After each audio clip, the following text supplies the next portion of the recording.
तो big boss में रणवीर शौरी ने बताया कि पूजा भट्ट के साथ उसका रिलेशन उसके जीवन का सबसे बड़ा घोटाला है। उसके हालात ऐसे हो गए थे कि उसे ब्रेकअप के समय देश छोड़ना पड़ा और अपने भाई के पास अमेरिका में जाकर रहना पड़ा। रणवीर शौरी को ज्यादातर पूजा भट्ट के बॉयफ्रेंड के रूप में ही जाना जाता है। तो कौन है रणवीर शौरी और क्या है पूजा भट्ट से अफेयर का ये पूरा मामला, आपको दिखाते हैं, बताते हैं सब। आप भी इस खबर को ज्यादा से ज्यादा लाइक और शेयर कर अपना प्यार और सपोर्ट दिखाएं और कमेंट में इसे लेकर आप भी अपनी बात, अपनी राय जरूर रखें। चैनल के साथ जुड़कर चैनल को सब्सक्राइब कर हमारी आवाज बने। तो रणवीर का जन्म हुआ था 18 अगस्त 1972 को पंजाब के जलंधर में।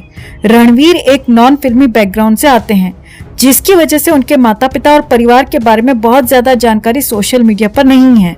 रणवीर की स्कूलिंग जलंधर से पूरी हुई थी। उनके करियर की शुरुआत एक टीवी शो जिसका नाम था रणवीर, विनय और कौन। इस शो में रणवीर के साथ में उनका दोस्त विनय पाठक भी था। इसके बाद the great Indian comedy show में भी नजर आए। फिल्मों में शुरुआत हुई मनीषा कोइराला के साथ आई फिल्म साल 2002 में, जिसका नाम था एक छोटी सी लव स्टोरी। 2003 में पूजा भट्ट के डायरेक्शन में बनी फिल्म जिससे जॉन अब्राहम ने डेब्यू किया था, उसमें भी इनका बहुत छोटा सा रोल था। इन फिल्मों के बाद रणवीर ने कई फिल्मों में काम किया, जैसे लक्ष्य, हमदम, शिवा, यूं होता तो क्या होता और प्यार के साइड इफेक्ट। लेकिन असली पहचान मिली साल 2006 में आई फिल्म घोंसला का घोंसला से। इस फिल्म में रणवीर के कॉमेडी रोल को बहुत पसंद किया गया और फिल्म सुपरहिट रही। रणवीर का करियर कभी भी अपने टॉप पर नहीं पहुंच पाया और हमेशा झटका लगकर ही चला, और उसका सबसे बड़ा कारण था रणवीर और पूजा भट्ट का जो अफेयर हुआ था वो।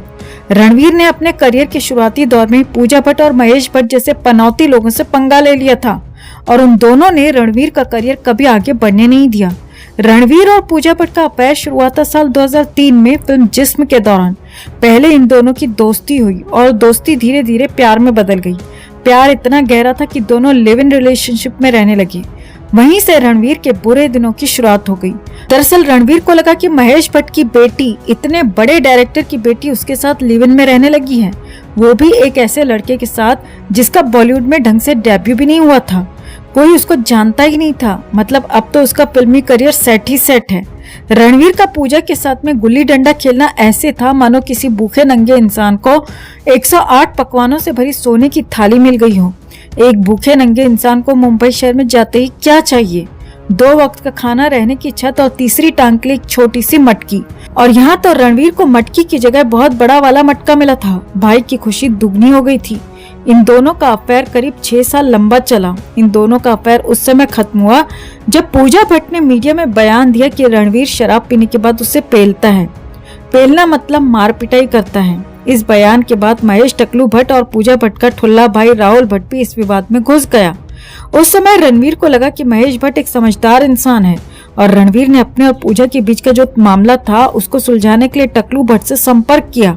रणवीर ने एक इंटरव्यू के दौरान बताया था कि उस समय महेश भट्ट बहुत चालाकी से उसके साथ बात करते थे। मुझे नहीं पता था कि वो चालाकी से अपना काम निकाल रहे हैं। मैं समझता था कि वो पूजा भट्ट के पिता की हैसियत से बात कर रहे हैं और एक ढंग की सलाह देंगे। इस विवाद के समय पूजा भट्ट ने रणवीर पर आरोप लगाया था कि वो शराब पीकर मार पिटाई करता है और बहुत ज्यादा हिंसक हो जाता है। उस समय रणवीर की हालत ये हो गई थी कि उसे काम मिलना बॉलीवुड में पूरी तरह से बंद हो गया था। न फिल्मों में काम मिल रहा था और न ही टीवी पर। रणवीर शौरी ने भट्ट परिवार के साथ अपने विवाद पर भी बयान दिया था। भट्ट परिवार ने उनके खिलाफ पब्लिक में झूठ बोलना शुरू कर दिया था। कभी वो लोग मुझे पागल बताते तो कभी नशेड़ी और कभी शराबी। एक बार मेरे और पूजा के बीच बहुत ज्यादा झगड़ा हुआ और उस रात मैंने पहली बार फैसला किया कि अब हमें यह रिश्ता खत्म कर देना चाहिए। जब मैंने पूजा भट्ट का अपार्टमेंट छोड़ा तो मुझे एहसास हुआ कि मेरा एक बैग उसके अपार्टमेंट में रह गया है। पूजा मेरा फोन नहीं उठा रही थी तो मैं बैग लेने के लिए अपार्टमेंट में ऊपर गया। जब मैं वापस नीचे गाड़ी के पास आया तो देखा कि मेरी गाड़ी के दोनों शीशे टूटे हुए हैं। वहां पर पूजा भट्ट का ठुल्ला भाई राहुल भट्ट हाथ में लोहे की रॉड लिए हुए खड़ा था। मैंने उससे गाड़ी के शीशे तोड़फोड़ करने का कारण पूछा तो उसने मुझ पर भी हमला कर दिया। मैं उस समय तक डिप्रेशन में नहीं था, हेल्दी था, स्वस्थ था, लेकिन धीरे धीरे मुझे डिप्रेशन ने घेर लिया। मुझे डिप्रेशन होने लगा। एक समय मेरी हालत ये हो गई कि मैं खुद के लिए भी कोई काम नहीं कर पा रहा था। पर्सनल लाइफ झंड हुई तो इधर इंडस्ट्री में भी उसे कोई पूछने वाला नहीं था। रणवीर ने आगे कहा कि उस समय खुद महसूस किया मैंने कि इंडस्ट्री में किस तरह का ग्रुपिज्म होता है। एक बड़े फिल्म मेकर के कहने पर, एक बड़े डायरेक्टर के कहने पर किसी भी न्यू कमर या स्ट्रगलर को काम नहीं दिया जाता। बड़े फिल्म मेकर या बड़े कलाकार के कहने पर पूरी इंडस्ट्री उस स्ट्रगलर एक्टर का बॉयकॉट करना शुरू कर देती है।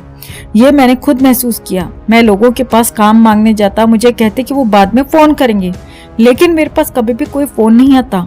जब रणवीर की पर्सनल और प्रोफेशनल लाइफ पूरी तरह से बर्बाद हो गई, तब रणवीर ने एक समझदारी वाला फैसला लिया और अपने भाई के पास अमेरिका चला गया।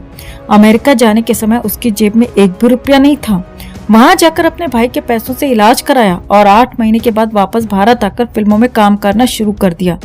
जब रणवीर वापस भारत आया तो किस्मत ने उसका साथ दिया। उसकी पिछली 2 रुकी हुई फिल्में उसी समय रिलीज हुई। इसके बाद रणवीर का अफेयर कोंकणा सेन शर्मा के साथ शुरू हो गया। इन दोनों ने साल 2008 में सगाई की और 2010 में शादी कर ली। दोनों का एक बेटा है, लेकिन इन दोनों की शादी भी बहुत ज्यादा नहीं चल पाई और साल 2020 में दोनों का तलाक हो गया, जबकि साल 2015 से ही ये दोनों अलग रहना शुरू हो गए थे। उधर पूजा भट्ट ने भी रणवीर से ब्रेकअप करने के बाद मनीष मखीजा की जिंदगी झंड कर दी, मतलब उससे शादी कर ली। लेकिन इन दोनों की शादी भी बहुत ज्यादा नहीं चल पाई और जल्दी अलग हो गए। पूजा भट्ट के बारे में हमेशा कहा जाता है कि वो नशे की बहुत ज्यादा आदी है। शराब के साथ ड्रग्स लेने की भी उसको आदत है। पूजा भट्ट ने भी खुद कई बार नशेड़ी होने की बात कबूल की है।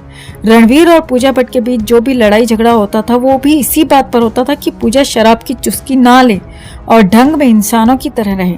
पूजा भट्ट से अफेयर के बाद रणवीर की पूरी जिंदगी तबाह हो गई, जिस पर अब बिग बॉस हाउस में रणवीर ने एक बयान दिया था कि एक एक्ट्रेस के साथ उसका अफेयर उसकी लाइफ का सबसे बड़ा स्कैम है। रणवीर ने सुशांत सिंह राजपूत के साथ फिल्म सोन चिरैया में काम किया था। रणवीर ने सुशांत के लिए कहा था कि हम दोनों बहुत अच्छे क्लोज फ्रेंड्स तो नहीं थे, लेकिन दोस्त थे। सुशांत के साथ जो भेदभाव हुआ, जिस तरह का वो नेपोटिज्म का शिकार बना, उसी तरह का भेदभाव मेरे साथ भी पहले हो चुका था। मैं भी बॉलीवुड के नेपोटिज्म का शिकार बना था, लेकिन मैं उस समय बॉलीवुड से दूरी बनाकर अपने भाई के पास अमेरिका चला गया था। वरना जिस तरह से भट्ट परिवार मेरे खिलाफ खुलकर पब्लिक में झूठ बोल रहा था, वो लोग मुझे पागल और नशेड़ी बताने लगे थे। उससे मैं शायद अब जिंदा नहीं बच पाता या फिर सच में पागल हो जाता।